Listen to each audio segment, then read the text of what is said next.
یہ لازم تھا کہ وہ ہر بات میں اپنے بھائیوں کی مانند بنے۔ آج کی دوسری تلاوت مقدس پولس رسول کا خط عبرانیوں کے نام، اس کا 2 باب 14 سے 18 آیت تک۔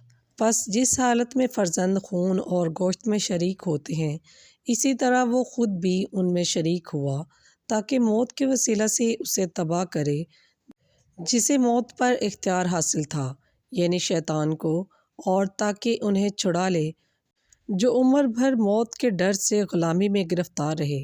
وہ در حقیقت فرشتوں کی دستگیری نہیں کرتا، بلکہ ابراہیم کی نسل کی دستگیری کرتا ہے۔